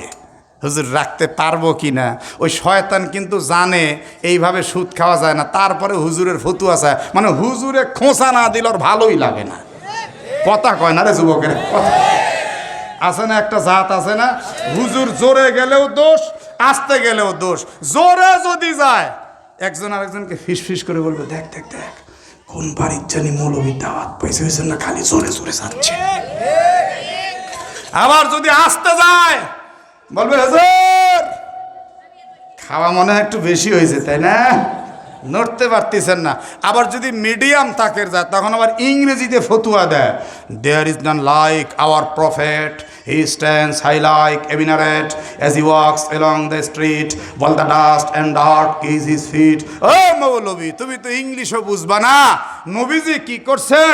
উনি যখন চলতেন তখন জোরে বীর দর্পে চলতেন, অঙ্গ ভঙ্গিমা করে চলতেন না। উনি পা তুলে ফেলতেন যেন উঁচু জায়গা থেকে নিচু জায়গায় নামছেন। আর উনি যখন কোথাও দাঁড়াতেন অঙ্গ ভঙ্গিমা করে না দাঁড়িয়ে সুউচ্চ মিনারেটের মতো দাঁড়াইতেন। ও মৌলবী, তোমার হাঁটার ধরনে যা বোঝা যাচ্ছে এটা ইসলাম সম্মত হাঁটা নয়। হযরত ওমরে ফারুক রাদিয়াল্লাহু আনহু অঙ্গ ভঙ্গিমা করে চলা মানুষকে পিটায় পিটায় জোরে হাঁটায় নিতেন। তুমি কেন এমন করে হাঁটতে চাও? মৌলবী জোরে চললেও দোষ, মৌলবী আস্তে চললেও দোষ, মৌলবী মিডিয়াম তাকে চললেও দোষ। আসলে দোষ মৌলবীর না, দোষ তোমার মগজের। ভেজাল এই জায়গার, এই জায়গা মানে সহ্য হচ্ছে না, সহ্য হচ্ছে না। গতকালকে আমাকে একজন বলতেছে হুজুরদের খাওয়ার অভাব নাই, আমাকে শোনা শোনা বলতেছে। এই দেখেন এদিকে তাকান, এরকম পাবদা মাছ, শিং মাছ, গরুর কালিজা ভুনা, মানে চাগায় চাগায় বলতেছে গরুর কালিজা ভুনা, পনির, রসমালাই, দই, মিষ্টি, মিষ্টির বহু আইটেম, মুরগি, হাঁস, গরু, অমক। মানে আমি তখন বললাম, এই কী রে, কি সমস্যা কি? হুজুরদের খাওয়ার খাওয়া। তা আমি কইলাম যে তুই কি সেকেন্ড না লিগ নাকি রে হারামি? এখন তো লিগ, বহু লিগ হয়েছে, কথা কর না কেন? তুই কি সেগানি লিগ নাকি? তুই এবার নতুন লিগ নাকি রে বদমাস? বলে আপনাদের এত খাওয়া কেন? কইলাম খাওয়া জাক তাক মানুষের দেয় না রে, খাওয়া খাইতেও যোগ্যতা লাগে। কি জাক তাক মানুষ দাওয়াত দেয় নাকি? তো তোকে দাওয়াত দেয় না, তোর খালি কলিজা জ্বলে, তুইও আলেম হয়, তুই না হতে পারিস, তোর সন্তানকে আলেম বানা। কথা কর না কেন, ঠিক কিনা? দাওয়াত খেতেও জপ্তা লাগে, যোগ্যতা লাগে রে, এত জ্বলে কেন? আমার ভাইরা, এক পর্যায়ে আমি এই লোকটাকে বললাম যে এই ফতুয়া আমার চাইতে আপনি ভালো জানেন, ব্যাংকে ফিক্সড রেখে টাকা আপনি নিতে পারবেন কি পারবেন না? সফকাতিন বাইউ সফকাতের রিবা, নির্দিষ্ট অ্যামাউন্টের নির্দিষ্ট লভ্যাংশটাই সুদ। বলেন, নির্দিষ্ট অ্যামাউন্টের নির্দিষ্ট লভ্যাংশ সুদ। 10 টাকায় 1 টাকা খাচ্ছেন, কমও খাচ্ছেন না, বেশিও খাচ্ছেন না। আমি বলতে চাই, যারা সুদ খায়, ঘুষ খায়, আল্লাহ মাফ করেন, এরা নিজের বমি খাওয়ার চাইতেও নিকৃষ্ট কিছু খায়। কথা কর না কেন, কথা কর। আপনাদের এলাকায় কি আছে সুদ ঘুষ? থাকলে একটু জোরে বলতে হবে, আছে। আল্লাহর হাবিব বলেছেন, লানা রাসূলুল্লাহ সাল্লাল্লাহু আলাইহি সাল্লাম আকিলার রিবা ওয়া মুকিলাহু ওয়া কাতিবাহু ওয়া শাহিদাইহি আও কামা ক্বালা আলাইহিস সালাতু ওয়াস সালাম। নবী আমার বলেন, সুদের সঙ্গে সম্পৃক্ত 4 ব্যক্তির উপরে আল্লাহ রাসূলুল্লাহ লানত। 1 নাম্বার যে ব্যক্তি সুদের অঙ্ক লেখে, 2 নাম্বার যে ব্যক্তি সুদের সাক্ষ্য হয়, 3 নাম্বার যে ব্যক্তি সুদ খায়, 4 নাম্বার যে ব্যক্তি সুদ দেয়, সুদ খায়, সুদ দেয়, সুদের অঙ্ক লেখে, সুদের সাক্ষ্য হয়, এই 4 ব্যক্তির উপরেই আল্লাহ রাসূলের লানত। বুঝে থাকলে একটু জবান খুলে বলুন তো, সুদ খাওয়া হালাল না হারাম? সন্দেহ আছে? কথাটা আমার না আল্লাহর? তাহলে আজকে এখান থেকে নিয়াত করেন আর সুদ খাবেন না। ওমা, সবাই তো বললেন না, তার মানে ভেজাল আছে। আর তার একটা হাদিস শোনেন, আল্লাহ নবী বলছেন 1 পয়সা সুদ খাইলে 70টা গুনাহ হয়। আরে নাউজুবিল্লাহ কর না কেন? এর মধ্যে সবচেয়ে বড় গুনাহ হলো আল্লাহর সঙ্গে যুদ্ধ করা। যদি আল্লাহর সঙ্গে যুদ্ধ করতে চান তাহলে সুদ খান। আর এর মধ্যে সবচেয়ে ছোট গুনাহ নিজের আপন মায়ের সঙ্গে জিনা করা। যদি কেউ আপন মায়ের সঙ্গে জিনা করার চিন্তা করতে পারে, সে যেন সুদ খায়, আমার নবী বলছেন। সুতরাং মায়ের একদম পবিত্র সন্তান যারা বসা আছেন, কোরআনের পক্ষে একটা আওয়াজ দিয়ে ঝংকার দিয়ে বলে দেন, আল্লাহ খুশি হবেন। বলুন তো, আমরা কি সুদ খাবো? এক আওয়াজে বলে দেন, আমরা কি সুদ খাবো? রে আল্লাহর বান্দারা, কিন্তু আমি কোরআন থেকে আপনাদেরকে প্রশ্ন করেছি, এই সুদের টাকা যদি কেউ দান করে তাহলে তার সওয়াব হবে কি গুনাহ হবে? এটা বোঝার জন্য একটা ঘটনা আমি আপনাদেরকে বলি। কিসসাটা আপনারা খুব মনে রাখলে আপনাদের ফায়দা হবে। আমাদের উলামায়ে কওমিয়া সহ সারা পৃথিবীর উলামায়ে কেরামদের মধ্যে একটা নাম মিশে আছে, হাজী সাহেব হুজুর, হাজী এমদাদুল্লাহ মুহাজিরে মক্কি রহমাতুল্লাহ আলাইহি। ওনার নাম শুনলে চিনে না এমন কোনো আলেম নাই। হাজী এমদাদুল্লাহ মুহাজিরে মক্কির হাজার হাজার মুরিদানদের মধ্যে একটা মুরিদ ছিল, লোকটা ছিল সুদখোর। জোরে বলেন, কি খোর? আর একবার হুজুরের কাছে আসে যায়। যেমন ধরেন স্কুলে যে টিচার থাকে, টিচারের যদি 100টা ছাত্র থাকে, সব ছাত্র কি ভদ্র হয়? 2-4টা একটু বেয়াদব হয় না? হয় না? মাদ্রাসার ছাত্র তো শত শত থাকতে পারে, সব ছাত্র কি ভদ্র হয়? বাবার তো 5টা সন্তান হতে পারে, সব সন্তান কি নামাজি হয়? পীর সাহেব মুরিদকে বারবার বলে, খবরদার সুদ খাইস না। বলে, হুজুর সুদও যা ব্যবসাও তা। নাউজুবিল্লাহ কর না কেন? একদিন জিজ্ঞেস করছে, সুদ আর ব্যবসা একরকম কেমনে হলো? তখন মুরিদ কয়, হুজুর ডান হাতের 10 টাকা আমি যদি ব্যবসায় খাটিয়ে 2 টাকা লাভ করি, আপনি বলবেন এটা হালাল। আর বাম হাতের সুদের 10 টাকা খাটিয়ে 2 টাকা যদি আমি লাভ করি, আপনি বলবেন এইটা হারাম। কিন্তু এখানেও 10 টাকার 2 টাকা, ওখানেও 10 টাকার 2 টাকা, আপনি এর মধ্যে হালাল হারামের দেখলেন কি? শুধুমাত্র নামে ব্যবধান। তখন হাজী এমদাদুল্লাহ মুহাজিরে মক্কি এমন একটা জবাব দিয়েছেন, শুনে রাখেন, মুখস্থ করে রাখেন, জীবনে কাজে লাগবে। তখন হাজী এমদাদুল্লাহ মুহাজিরে মক্কি বলছেন, বাজান তোর বাচ্চা কয়টা? বলে, হুজুর আল্লাহর রহমতে আমার সন্তান 2টা। সঙ্গে সঙ্গে হাজী এমদাদুল্লাহ মুহাজিরে মক্কি ডাক দিয়ে বললেন, রে ভালো করে বুঝে শুনে বল, তোর সন্তান 2টা হালাল জাদা নাকি হারাম জাদা? সঙ্গে সঙ্গে তেলে বেগুনে চুলে লাল হয়ে উঠে বলল, হুজুর আপনি এমন কথা বলতে পারেন না, আমার সন্তান হালাল হালাল হালাল হালাল। হুজুর বলে, তাহলে রাগিস কেন? রাগিস কেন? তোর হালাল সন্তান ভালো কথা। হুজুর সুদের সাথে এই সন্তান হালাল জাদা হারাম জাদার আপনার কি হলো? বলে, কাহিনী আছে। তোর সন্তান হালাল কেমনে হলো? হুজুর আপনি অযথা পেঁচাচ্ছেন। হুজুর আমার এই সন্তান হালাল হওয়ার পিছনে আমার বৈধ স্ত্রীর পেট থেকে হয়েছে। বলে, স্ত্রী বৈধ হলো কেমনে? বলেন তো, মেজাজ গরম হবে না ঠান্ডা হবে? কয়, আমি বিবাহ শাদী করার মাধ্যমে আমার স্ত্রী বৈধ হয়েছে। বলে, এইবার তুই লাইনে আসছিস। মনে কর তোর যে স্ত্রী তোর বৈধ বিবাহের মাধ্যমে, সেই স্ত্রী বিবাহ ছাড়া যদি বিবাহের আগে তার সাথে তুই মিলন ঘটাতি, যে সন্তান হতো, এই সন্তানটা হালাল হতো না হারাম হতো? আপনারা আওয়াজ করে বলেন, হালাল হবে না হারাম হবে? হ্যাঁ, আসতে বললেন কেন? একটু জোরে বলেন, হালাল হবে না হারাম হবে? এতে কোনো সন্দেহ আছে? হায় হায় হায়, এখন তো এই ঘটনা অহরহ ঘটতেছে। বিয়ের আগেই বিয়া, কথা কয় না রে যুবকেরা। বিয়ের আগে বিয়ে বুঝেননি? বলে ছি ছি ছি, এখনই বিয়ে করব, আগে জানবো বুঝবো। নাউজুবিল্লাহ কর না কেন?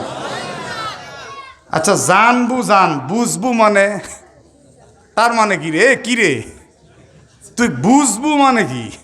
কয় আগে জানবো বুঝবো, তাকে এ টু জেড জানতে হবে, তার আভ্যন্তরীণ সব কিছু আমাকে ভালো মতো উপলব্ধি করতে হবে, তার সাথে আমার কুফু হবে কি না, এগুলা খালি কাঁচা কঞ্চি দিয়ে বসান দরকার। কথা কয় না রে যুবকেরা? না যুবকরা তো বলতে পারবে না, কারণ সব যুবক তো ঠিক বলতেও পারবে না। কি যুবকরা রাগ করতেছে? না খালি যুবকরা রাগ করে লাভ নাই রে, অনেক যুবতীও পরকীয়ার মধ্যে জড়িয়ে আছে। কথা কর না কে? এবার জোরে কইছে, কারণ ওদের কথা কইছি যে এই বাচ্চাগুলো কার বাচ্চা রে ভাই?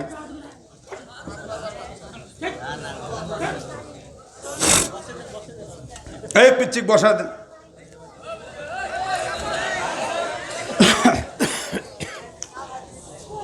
এখন পীর সাহেব বলতেছে তোর স্ত্রী হালাল হওয়ার আগে অবৈধ সম্পর্কের মাধ্যমে সন্তান হলে সন্তানটা হতো হারাম। ওই একই মেয়ের সাথে বিয়ে করে আবার যদি সন্তান হয় তাহলে সেই সন্তান কি হবে? কথা কন না কেন? মানুষ তো একই। বিয়ের আগে সন্তান হারাম, বিয়ের পরে সন্তান হালাল। তাহলে কি বোঝা গেল? যেটাতে আল্লাহর হুকুম নাই সেটা হারাম, যেটাতে আল্লাহর হুকুম আছে সেটা হালাল। বিনা দলিলে হালাল হারাম মানতে হবে, বিনা যুক্তিতে হালাল হারাম মানতে হবে। আল্লাহ বলছেন ব্যবসা হালাল, বিনা দলিলে হালাল, বিনা যুক্তিতে হালাল। আল্লাহ বলছেন সুদ হারাম, বিনা যুক্তিতে হারাম। কথা কন না কেন? কথা কন। অনেকে এরকম যুক্তি দেয় যে হুজুর আসলে এটা এরকম না এরকম, মানে কত যে পেঁচ মারে। উরে বাবা রে, কিরে এত পেঁচের দরকার কি? আল্লাহ বলছেন আহাল্লাল্লাহুল বাইআ ওয়া হাররামার রিবা, ব্যবসা হালাল হালাল, ও হাররামার রিবা, সুদ হারাম হারাম, বিনা যুক্তিতে হারাম। আপনারা আল্লাহর সঙ্গে একমত তো? যুবকেরা কথা বলতে হবে, আল্লাহর সঙ্গে একমত তো? এখন হাজী সাহেব বলছে যা ভাগ, তুই এখান থেকে ভাগ, তুই কিসের আমার ছাত্র রে? তোকে আল্লাহর হুকুম বললে তুই শুনিস না। এই মুরিদ যখন একটু বয়স বার হয়েছে, রক্তের মধ্যে একটু নরম গরম ভাব চলে গেছে, নরম ভাব আসছে, গরম ভাব চলে গেছে, তখন একটু মরার ভয় জাগছে। জোরে কোন কিসের ভয়? এবার পীর সাহেবের দরবারে আসছে, এসে বলছে হুজুর মেহেরবানি করে আপনি আমাকে একটু তওবা পড়িয়ে দেন। আমি জীবনেও কোনোদিন আর সুদ খাবো না, সুদ খাবো না। তবে সারা জীবন সুদে আমি যে পয়সা অর্জন করছি, সুদের পয়সা দান করে আমি একটু জান্নাত কামাই করতে চাই।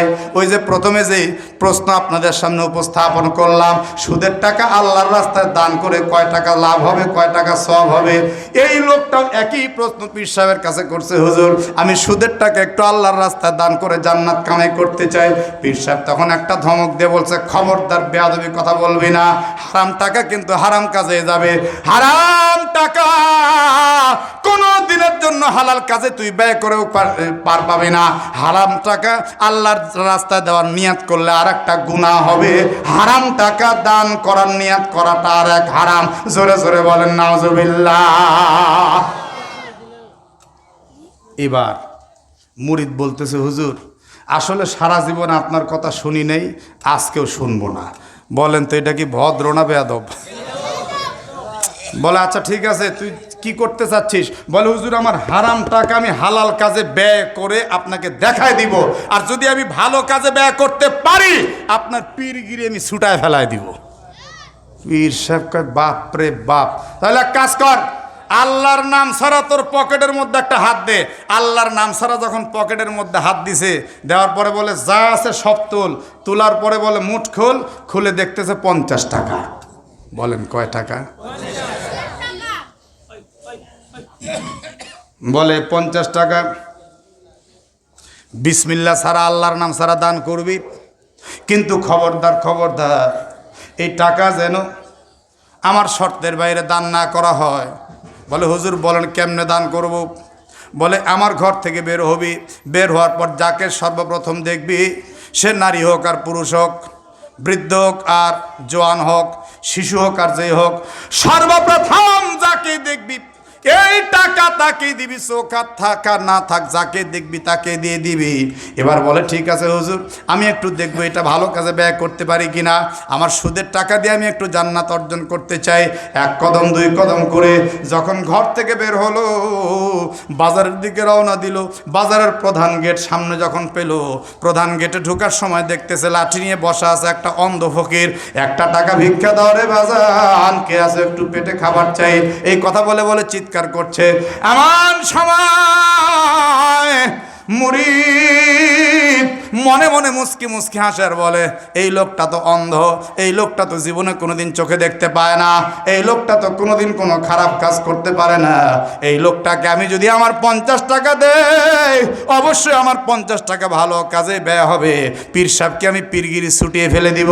মনে মনে চিন্তা করছে আর মনে মনে নিয়াত করছে, আল্লাহ গো তুমি একটু কবুল কইরো, কবুল কইরো। বিসমিল্লাহ বলে এবার এই হারাম 50 টাকা ফকিরের হাতে দিয়েছে।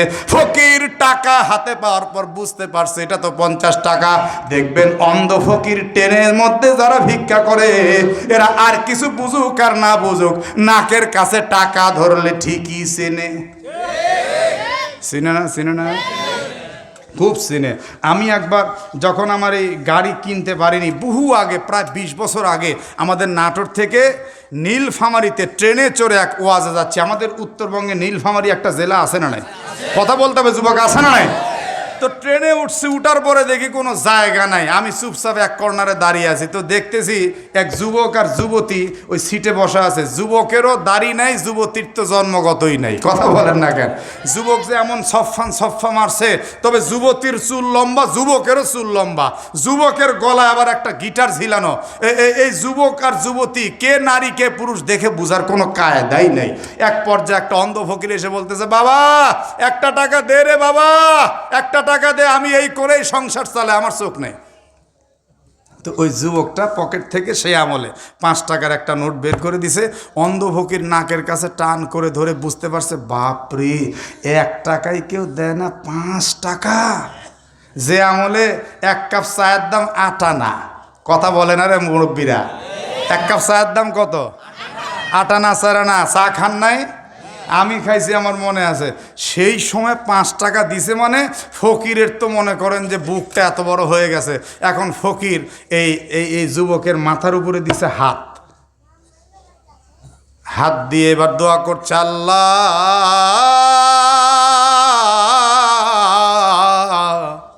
আমার মাকে তুমি একটা ভালো স্বামী মিলায় দিও। যুবক ফকির, ফকির তো চমকে উঠছে, কি মা কয়? আবার মা, আবার মা, ভিক্ষা দিয়ে তো ভুল করছে, আবার মা কয় আসলে আমি বুঝতে পারতেছি না, আমি তো মনে হয় কোনো মহিলা। আবার মহিলা?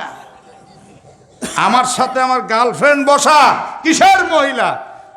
বলে বাবা আমি তো আসলে বুঝতে পারিনি, অন্ধ মানুষ, তোমার মাথায় যখন হাত দিলাম তখন দেখলাম লম্বা লম্বা চুল, আমি মনে করছি তুমি জন্ডিস।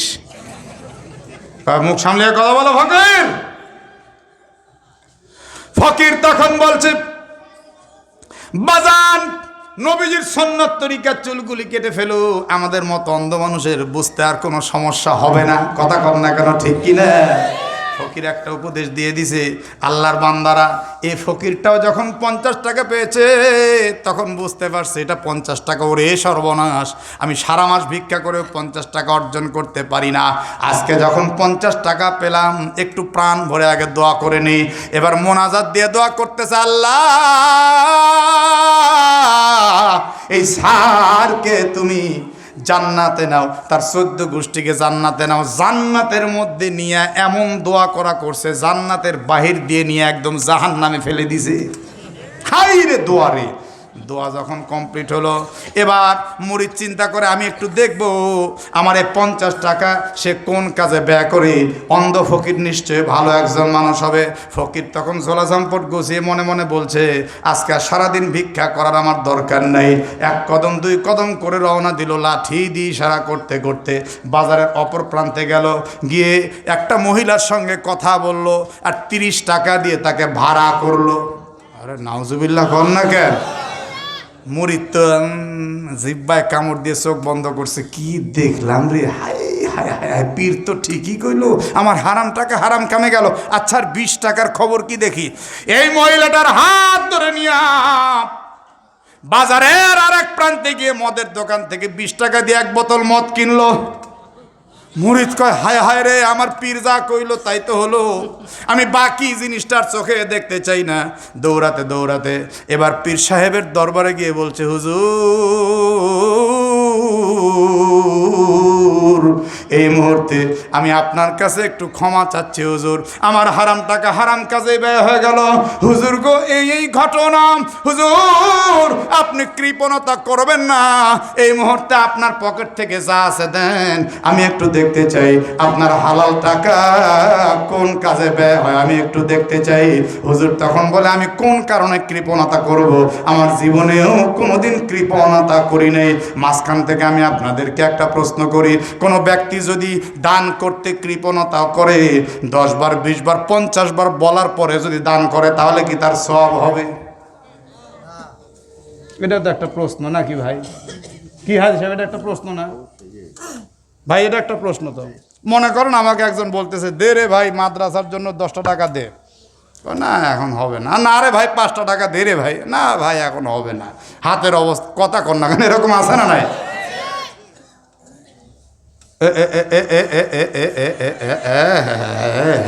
মুরব্বি মুরব্বি,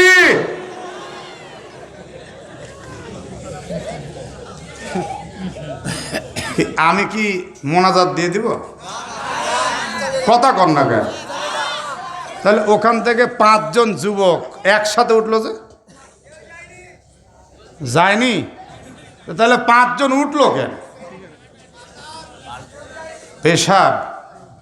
আমার বাড়ি নাটোর জেলা, নাটোরের কাঁচাগোল্লা নাম থাকলে আমি কিন্তু কাঁচা লোক না, আমি জানি নামাজের জামাত হয়। ওরা 5 জন একসাথে কি পেশাবের জামাত করতে গেল? আমারে পাগল পাইছেন? হয়তো এক দোস্ত উঠতেছে, আরেক দোস্ত বলতেছে, কোথায় যাচ্ছিস? কথা কর না কেন? কথা কর, কথা কর। তখন হয়তো বলছে, তাহলে হুজুর যে সুন্দর শুরু করছে, চল একটু। এই ছোট ভাইরা, তোমরা কি বলতেছো? তোমরা শুনবা না যাবা? শুনবেন, শুনবেন? মাশাআল্লাহ, তাহলে চুপচাপ বসেন। যে সাবজেক্ট আমি ধরেছি, এই সাবজেক্টটা পরিপূর্ণ করব ইনশাআল্লাহ। এখন প্রশ্ন হলো, কেউ যদি দান করতে কৃপণতা করে তার কি হবে? পূর্ব যুগের একজন বাদশাহ, খুব স্বৈরাচার ছিল। স্বৈরাচার, স্বৈরাচার বোঝেন তো? কথা কয় না রে। কি বাংলাদেশে কোনো স্বৈরাচার নেতা ছিল না? জোরে বলতে হবে, ছিল না? কে রে? হ্যাঁ, জোরে কও আর একবার। না আমি কইনি, তোমরা ফতোয়া দিছ। কত যে ছিল স্বৈরাচার, কথা কর না কেন? ঠিক কিনা? জনগণকে নিয়ে খেলেছে, জনগণকে নিয়ে খেলেছে। তো এই স্বৈরাচার শয়তানও জনগণকে নিয়ে খেলতে একটু পছন্দ করত। এই স্বৈরাচার দেশের মধ্যে একবার ঘোষণা দিল, আমার দেশের মধ্যে একটা খেলা আমি খেলতে চাই। আগে নাউজুবিল্লাহ কম। জনগণ সবাই আসছে, বলে বাচ্চা নামদার কি খেলা আপনি খেলবেন? বলে আমি খেলা খেলতে চাচ্ছি, একটা কবর খনন করব। মানুষ মরলে যেমন 3.5 হাত কবর হয়, ঠিক ওই রকম কবর খনন করব। এই কবরের মধ্যে একজন তাজা মানুষকে শোয়ায় দিব, একদম খাড়াল দিয়ে মাটি দিয়ে চাপা দিয়ে দিব। এই মানুষটা যদি 24 ঘন্টা পর তাজা বের হয়ে আসতে পারে, তাহলে আমি তাকে 50,000 দিনার পুরস্কার দিব। তাজা মানুষ যদি সে 24 ঘন্টা পর বের হয়ে আসতে পারে, 50,000 টাকা দিবে। টাকা রাখার জায়গা নাই, আজে বাজে মানুষের জান নিয়ে খেলা খেলতেছে। জীবন নিয়ে খেলার মতো নেতা বাংলাদেশে আছে না? নাই। যারা মানুষের জীবন নিয়ে খেলে, ওই সমস্ত নেতাদেরকে আমরা বয়কট করলাম। কথা কর না কেন? যারা মানুষের জীবন নিয়ে খেলে, আনন্দ পায়, ওদেরকে আমরা বয়কট করলাম। ও আমার কলিজার টুকরা ভাইরা, আমরা বহুত দেখেছি। আমরা কিন্তু সোভিয়েতের আবল তাবল ঘটনা দেখেছি, আমরা রাশিয়ার আবল তাবল ঘটনা দেখেছি, আমরা রাজতন্ত্রের খবর জানি, আমরা সমাজতন্ত্রের খবর জানি, আমরা ইউরোপিয়ানদের নোংরামি জানি, আমরা গণতন্ত্রের বিষ বাষ্পের খবরও জানি। আমরা সব তন্ত্র মন্ত্রকে লাথি মেরে আগামীর বাংলাদেশ, কোরআনের বাংলাদেশ করতে চাই। কথা বলা না কেন, ঠিক কিনা? আমরা সব দেখছি, এখন একটু কোরআন দেখতে চাই। রাজি আছেন না নাই? রাজি আছেন না নাই? এই শয়তান বলতেছে, কে আছো 24 ঘন্টা কবরে থাকতে পারবে, 50,000 দিব। আচ্ছা বলেন, টাকার মায়া বেশি না জানের মায়া বেশি? যারা কথা কইল না এরা টাকার মায়া বেশি করে। এখন ওই দেশের জনগণ সবাই একজন আরেকজনের দিকে এরকম করে তাকাচ্ছে, কি করবি, নিবি, যাবি। আরেকজনকার দেশ জান থাকলে জীবনে অনেক কিছু হবে, জান গেলে টাকা দিয়ে কি করব, কথা কন না কেন?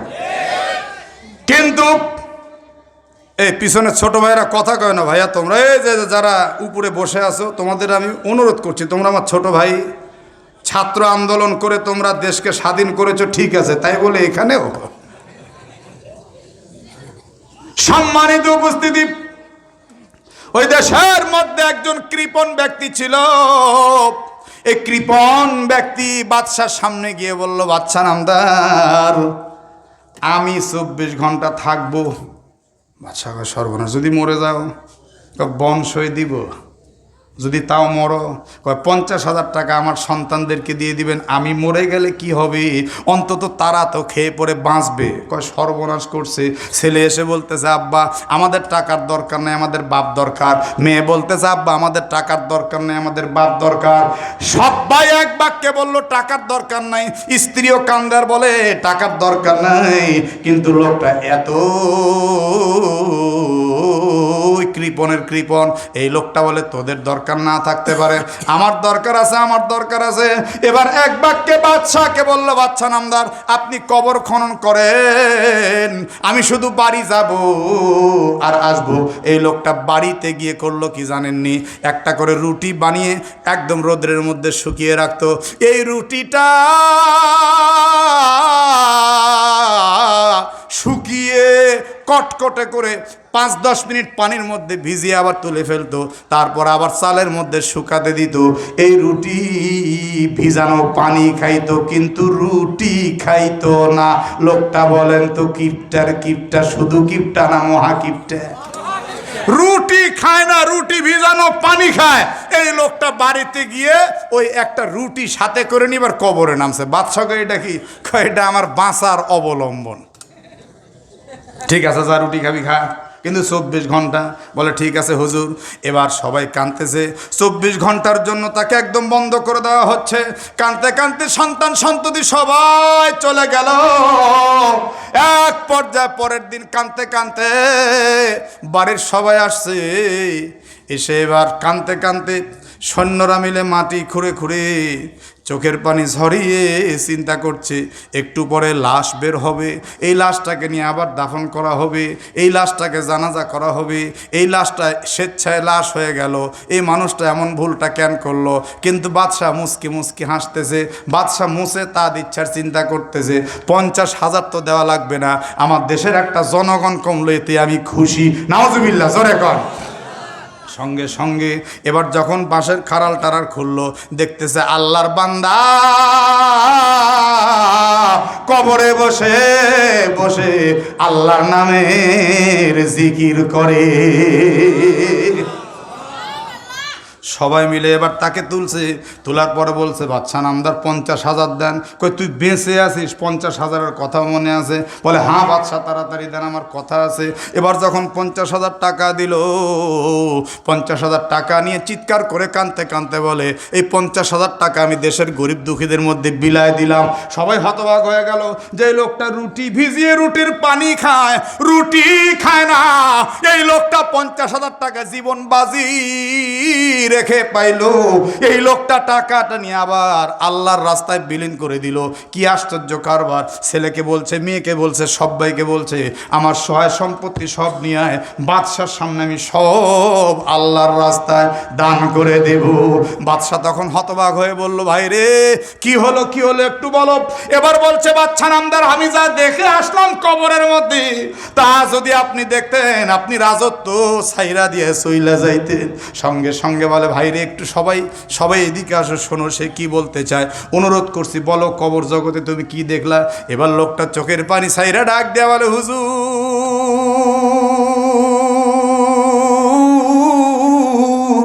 আপনারা যখন আমাকে জিন্দা মানুষটাকে কবরে মাটি চাপা দিয়ে চইলা গেলেন, কি আজীব ব্যাপার।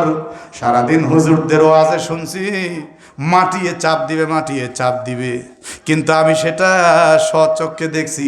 আপনারা চলে যাওয়ার পর আস্তে আস্তে কবরটা যখন চেপে আসতেছিল, আমি তখন আল্লাহকে ডাকতেছিলাম, কিন্তু না কোনো ডাক দোহায় মানে না, কবর শুধু চাপতেছে। চাপতে চাপতে যখন আমি মোটামুটি কষ্ট পাওয়া শুরু করলাম, আমি নির্ঘাত ভেবে নিলাম এইতে এখন আমার জানটা বের হয়ে যাবে। আমি চিৎকার করে কবরের মধ্যে ডাকতে থাকলাম, আল্লাহ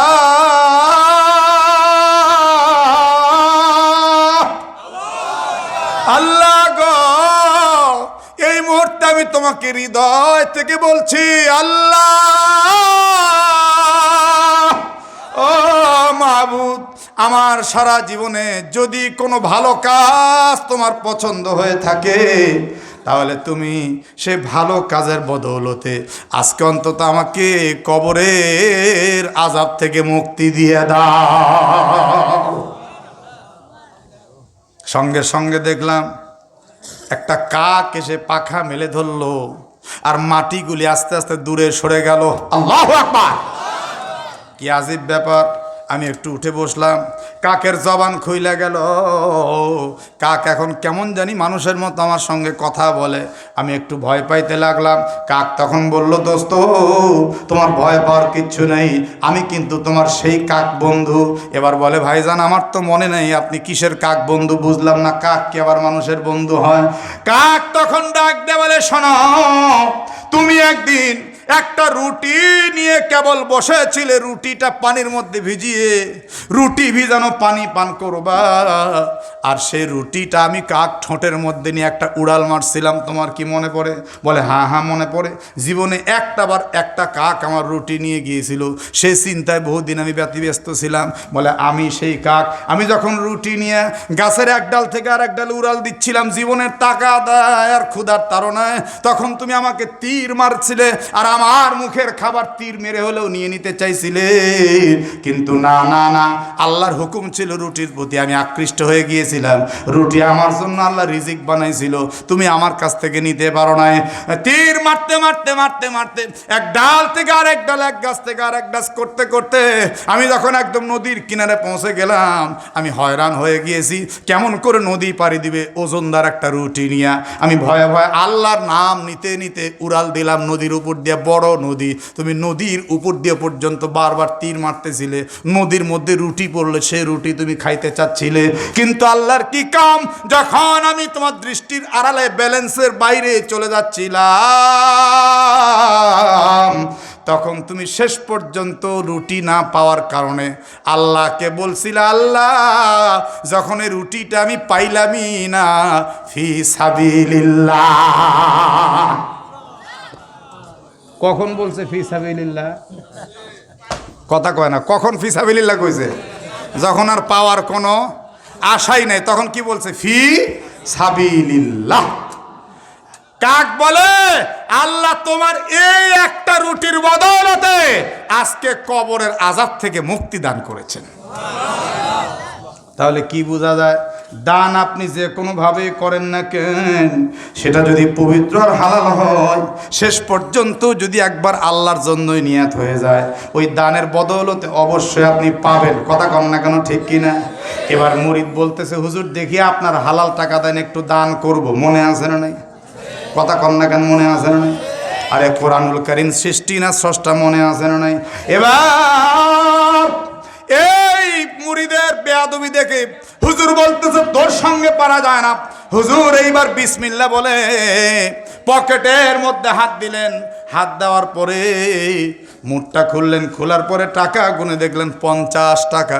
হুজুর বললেন নে নে নে, আমার হালাল টাকা বিসমিল্লাহ বলে দান করবি, কিন্তু শর্ত হলো যার সঙ্গে প্রথম দেখা হবে তার সঙ্গে কিন্তু কোনো কথা ছাড়া দান করে দিতে হবে। সে নারী হোক আর পুরুষ হোক, পর্দানিসীন হোক আর বেপর্দানিসীন হোক, যেই হোক না কেন এই টাকা তুই দান করে দিবি। বলে ঠিক আছে হুজুর, দেখবো আপনার হালাল টাকা কেমন হালাল রাস্তায় ব্যয় হয়। এবার 50 টাকা নিয়ে মুরিদ পথ চলা শুরু করলো। সূর্যটা ডুবে গেল, অন্ধকার ভাব হয়ে আসছে, সোয়া সোয়া দেখা যায়।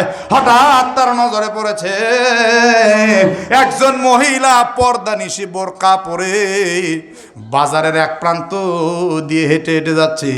মুরিদ একটু সন্তর্পণে লক্ষ্য করা শুরু করলো কোথায় যাচ্ছে মেয়েটি। এক পর্যায়ে দেখলো বাজারের এক প্রান্তে আছে একটা ডাস্টবিন। এই ডাস্টবিন খোঁজা আরম্ভ করছে মেয়েটা। মুরিদের মনের মধ্যে রহস্য আর কৌতূহল আরো বেড়ে গেল। দূর থেকে ফলো করতে থাকলো সে কি করে। হঠাৎ লক্ষ্য করে দেখলো এই মেয়েটি ডাস্টবিনের ভিতর থেকে একটা মরা হাঁস তার বোরকার মধ্যে নিল। চতুর্দিকে তাকিয়ে দেখতে থাকলো তাকে কেউ দেখলো কিনা। সে বুঝতে পারলো কেউ দেখে নাই। এক পর্যায়ে এই মরা হাঁসটা নিয়ে মেয়েটি হাঁটা দিল। মুরিদ দৌড়ে সামনে গিয়ে বলল মা আপনার জন্য 50 টাকা হাদিয়া আছে মা। মেয়েটি আলহামদুলিল্লাহ বলে হাদিয়া গ্রহণ করলো, আবার হাঁটা দিল। কিছু দূর যাওয়ার পর মেয়েটি ইতি উতি করে তাকাতে লাগলো। আর মুরিদ গাছের আড়াল থেকে চিন্তা করতে লাগলো দেখি মেয়েটা কি করে। এক পর্যায়ে দেখলো মেয়েটা বোরকার ভিতর থেকে মরা হাঁসটা ফেলে দিল। হাঁটতে হাঁটতে হাঁটতে হাঁটতে নিজের বাড়ির দরজা খুলে বাড়ির মধ্যে প্রবেশ করলো। সঙ্গে সঙ্গে মুরিদ এবার দরজার মধ্যে গিয়ে নক করলো, কে গো তুমি? বলে মা একটু আগে 50 টাকা হাদিয়ে দিল আমি সেই লোকটা। মেয়েটি তখন কাঁদতে কাঁদতে বলে বাজান শোনো শোনো শোনো শোনো, তোমার 50 টাকা তুমি ফেরত নিয়ে যাও। 50 টাকা দিয়ে তুমি আমার কাছে আসছো সুযোগ সন্ধানী করার জন্য। আল্লাহর কসম করে বলছি আমরা কিন্তু ওই ধরনের মেয়ে না, তুমি তাড়াতাড়ি চলে যাও। এখানে আমার 3টা যুবতী উপযুক্ত কন্যা সন্তান আছে, আমি মা, আমরা 4 জন থাকি, কোনো পুরুষ মানুষ আমাদের বাড়ি নেই। তুমি একটা পরপুরুষ, আমার ঘরের দরজার সামনে যদি তোমাকে কেউ দেখে তাহলে কিন্তু আমার মান যাবে, ইজ্জত যাবে। তাড়াতাড়ি চইলা যাও, তোমার 50 টাকা তুমি নিয়ে যাও। সঙ্গে সঙ্গে মুরিদ কাঁদতে কাঁদতে বলেন মা আপনি আমাকে ভুল বুঝতেছেন, আমি কিন্তু এমন উল্টা পাল্টা চিন্তা নিয়ে আসি নাই। এবার বলে তাহলে কেন আসছো তাড়াতাড়ি বলো। বলে এই ঘটনা, আমি দেখলাম আপনি মরা হাঁস বোরকার নিচে ঢুকাইছেন। মাগো মরা জন্তু খাওয়া কিন্তু হারাম, আপনি মরা হাঁস কেন বোরকার মধ্যে ঢুকাইলেন? মেয়েটি তখন কাঁদতে কাঁদতে বললেন বাজান আপনি কিন্তু আমাদের সব রহস্যের মধ্যে হাত দিয়ে দিলেন, আল্লাহর দোহাই লাগে আমার এই কথাগুলি আপনি কাউরে বলবেন না। মুরিদ কান্দে, মেয়েটিও কান্দে। মেয়েটি কাঁদতে কাঁদতে ডাক দিয়া বললেন শোনেন শোনেন, আমার স্বামী বহু বছর আগে মারা গেছে। 3টা কন্যা সন্তান রেখে আমি মা বাবা হয়ে তাদেরকে লালন পালন করছি। তাদেরকে দেখার কেউ নাই, তাদেরকে খানা দেওয়ারও কেউ নাই। আজকে 4 দিন পর্যন্ত আমার মেয়েরা কিছু খায়নি, আমিও খাইনি। আমার ছোট মেয়েটা ছটফট ছটফট ছটফট করছে, আমি মা সহ্য করতে পারছি না। আমার কলিজার টুকরা কন্যার ক্ষুধা আমি সহ্য করতে পারছি না। পথিক রে, কে তুমি আমি জানি না, তুমি শুনে নাও শুনে নাও, ও পথিক তুমি শুনে নাও। সেটা হচ্ছে নবী পরিবারের মানুষদের জন্য জাকাত ফেতরা সাদকা এগুলি খাওয়া হারাম। তাই আমি আমার জীবন বাঁচানোর জন্য ওই মরা হাঁসটা রান্না করার চিন্তা করছিলাম বাজান। আমার কলিজার টুকরা ছোট মেয়েটার হয়তো জীবনটাও বের হয়ে যাবে, এই জন্য আমি মরা হাঁস নিয়ে আসতেছিলাম। কিন্তু যখন তুমি 50 টাকা হাদিয়া দিয়েছো তখন আমার জন্য মরা হাঁস হারাম হয়ে গেছে। আমি মরা হাঁসটা ফেলে দিলাম আর 50 টাকা হাদিয়ে নিয়ে বাড়ি আসলাম। এইটা দিয়ে আমার বেশ অনেক দিন চলে যাবে বাজান, এখন তুমি চলে যাও, এখানে আর বেশি দেরি কইরো না। সঙ্গে সঙ্গে মুরিদ কাঁদতে কাঁদতে বলেন মা আপনি যাই বলেন তাই বলেন, আমি আর একটা বার আসবো, আপনি কিন্তু আমাকে না করতে পারবেন না। মেয়েটি বলেন খবরদার আপনি আসবেন না আমার বাড়ি। বলে অল্প সময়ের জন্য আসবো, আপনি বেয়াদবি নিয়েন না, খারাপ কোনো উদ্দেশ্য আমার মধ্যে নেই। এবার দৌড়াতে দৌড়াতে কানতে কানতে গিয়ে পীর সাহেবের পা ধইরা বলে হুজুর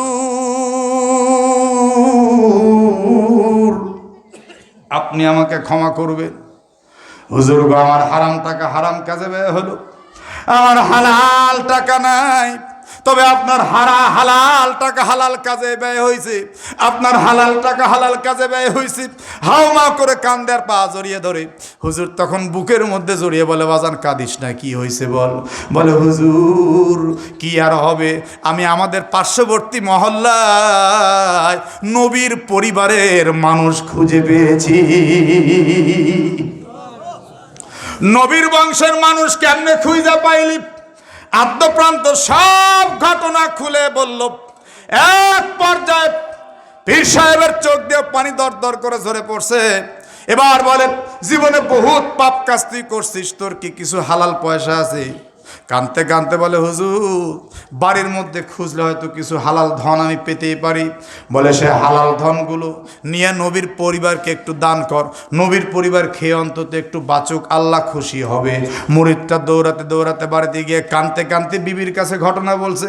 বিবিও কান্দে, বিবি আর স্বামী স্ত্রী দুইজন মিলে এই টাকা হালাল টাকা খুঁজতে খুঁজতে ছোট্ট একটা টোপলা বানাইছে। এই টোপলা নিয়ে দৌড়াইছে গভীর রাত্রে স্বামী স্ত্রী ওই নবীর পরিবারের দরবারে। নবীর পরিবারের দরবারে গিয়ে দরজার মধ্যে টক টক করে আওয়াজ করছে। এবার মহিলা বিরক্ত হয়ে বলে আবার কেন আসছো তুমি, আবার কেন আসছো? এবার স্বামী বলে আমি শুধু আসি নাই, আমার বিবিও আসছে, আমার বিবিও আসছে, আপনি কোনো টেনশন নেবেন না মা। এবার বলে ঠিক আছে তোমার বিবির সঙ্গে কথা বলা যেতে পারে।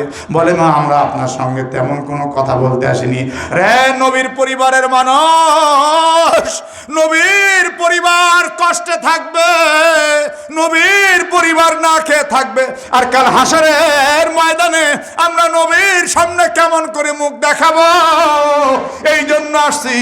মাগো দয়া করে একটু গ্রহণ করবেন, আমাদের একদম পবিত্র হালাল কয়েকটা টাকা আপনার জন্য নিয়ে আসছি, আপনার কন্যাদেরকে সঙ্গে করে আপনি একটু খাবেন, দয়া করে খাবেন। মেয়েটি তখন আল্লাহর নাম নিয়ে টাকাগুলো নিয়ে বুকের সঙ্গে জড়িয়ে মা মেয়ে সবাই মিলে চোখের পানি ছেড়ে আসমানের দিকে মুখটা তুইলা ডাক দিয়ে বলেন আল্লাহ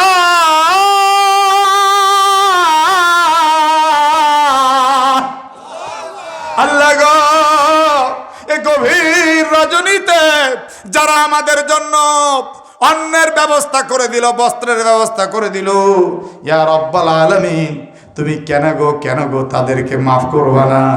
আল্লাহ তুমি তাদের জন্য জান্নাতের ব্যবস্থা করে দিও। কানতে কানতে স্বামী স্ত্রী দুইজন বাড়ি গেল, গোসল করে পবিত্র হয়ে নামাজ আদায় করলো। নামাজ আদায় করার পর ডান কাত হয়ে যখন সে বলল, ঘুমের ঘরে স্বামী স্ত্রী দুইজনে দেখতে পায় মদিনাওয়ালা কামলিওয়ালা নবী তাদের সামনে স্বপ্ন যোগে দাঁড়িয়ে গেছে। বুখারী শরীফের হাদিস মান রাআনি রাআল হক, যে নবীজিকে স্বপ্নে দেখেছে সে নবীকেই দেখেছে, কারণ শয়তান তো নবীজির সূরত ধারণ করতে পারে না। আল্লাহর নবী নূরানি চেহারা নিয়ে সামনে দাঁড়িয়ে মুস্কি হাসতে হাসতে ডাক দিয়ে বলে উম্মতিরা রে, আমার অভুক্ত পরিবারকে সহযোগিতার কারণে আমি রাসূল খুশি খুশি, আল্লাহ এত খুশি, টাকা দেখ আল্লাহ তোদের জন্য জান্নাত রেডি করে রেখেছে।